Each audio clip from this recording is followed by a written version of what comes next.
সুপ্রিয় দর্শক মণ্ডলী, আসসালামু আলাইকুম। আমার আজকের রেসিপি শিমুল তুলার বালিশের মতো নরম তুলতুলে রুটি। এটা এমনই রুটি যাকে খাওয়াবেন সেই আপনার প্রশংসায় পঞ্চমুখ হবে। কোনো এক ইন্ডিয়ান বন্ধুর চ্যানেলে এই রুটিটা আমি দেখেছিলাম। প্রথমবারে আমি একেবারে সাকসেস হয়েছি। রুটিটা খেতে এতটা টেস্টি তা বলার বাহিরে, একবার তৈরি করে না খেলে বুঝতেই পারবেন না। বাচ্চা থেকে বড় সকলে রুটিটা বেশ পছন্দ করবে। তাহলে চলুন বন্ধুরা, রেসিপিটা শুরু করা যাক। প্রথমে একটা স্টিলের বাটি নিয়ে নিলাম। এর মধ্যে দিয়ে দিলাম এক বাটি উষ্ণ গরম দুধ। আপনারা দুধের পরিবর্তে উষ্ণ গরম পানিও ব্যবহার করতে পারেন। এখন দিয়ে দিব 2 টেবিল চামচ চিনি। আপনারা চিনির পরিবর্তে কনডেন্স মিল্ক ব্যবহার করতে পারেন। এখন দিয়ে দেব 1 টেবিল চামচ ইস্ট। বন্ধুরা, 1 টেবিল চামচের বেশি দিবেন না, তাহলে একটা গন্ধ থেকে যাবে, খেতে ভালো লাগবে না। এখন দিব স্বাদ মতো লবণ। ভালোভাবে এখন একটু মিশিয়ে নিব। মিশিয়ে না হয়ে গেলে এর মধ্যে এখন দিয়ে দেব আগে থেকে গ্রেট করে রাখা একটা গাজর। আপনারা চাইলে গাজরটা সিদ্ধ করে ম্যাশ করেও দিতে পারেন, আবার গাজরটা বাদ দিয়ে দিতে পারেন, তবে গাজরটা দিলে সুন্দর একটা কালার আসবে। এখন দিয়ে দেব 1 বাটি ময়দাটা মিশিয়ে এখন একটা হ্যান্ড রুজের ধারা ময়দাটা মেখে নিব।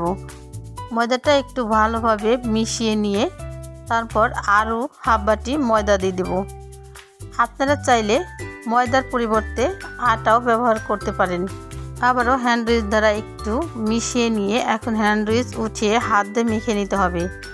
একটু ভালোভাবে মাখতে হবে, এই সময় হাতে লেগে যাবে। তার জন্য নিয়ে নিতে হবে 2 টেবিল চামচ রান্নার সাদা তেল। তেলটা দিয়ে এখন আবারও মাখতে হবে।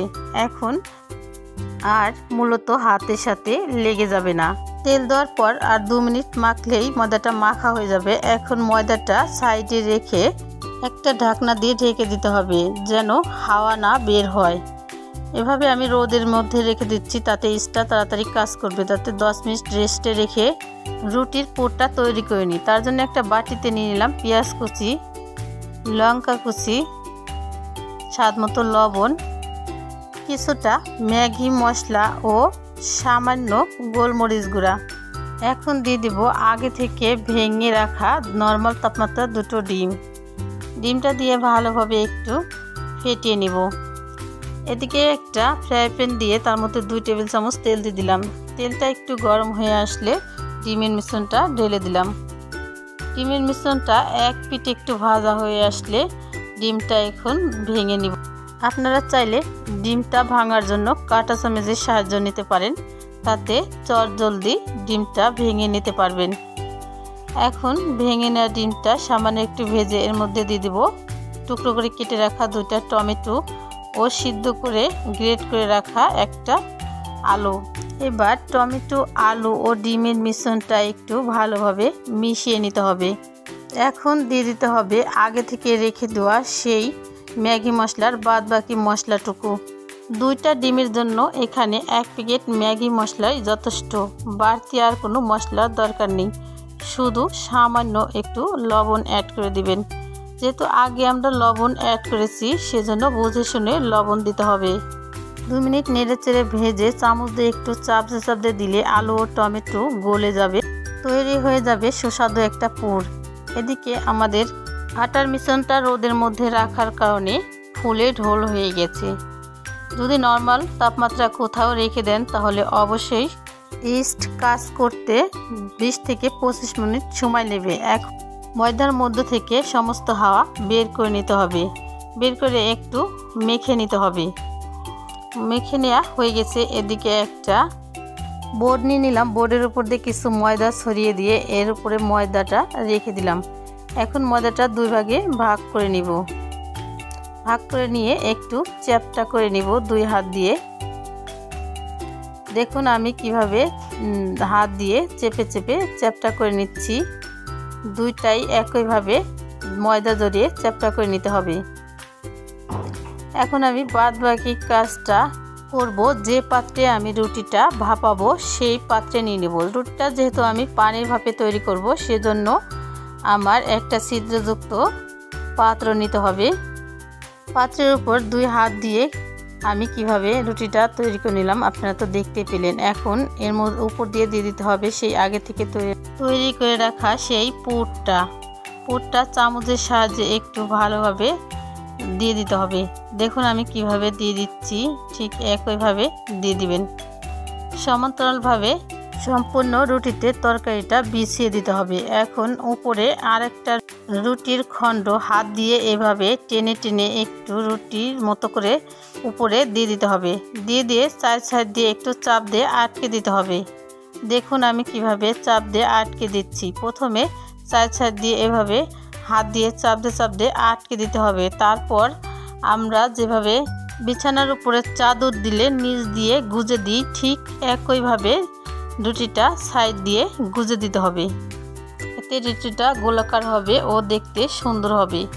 এখন উপর দিয়ে একটু ডিজাইন করে নিতে হবে। দেখুন আমি ছুরির সাহায্যে কিভাবে দাগ কেটে নিচ্ছি। দাগটা হালকাভাবে টানতে হবে।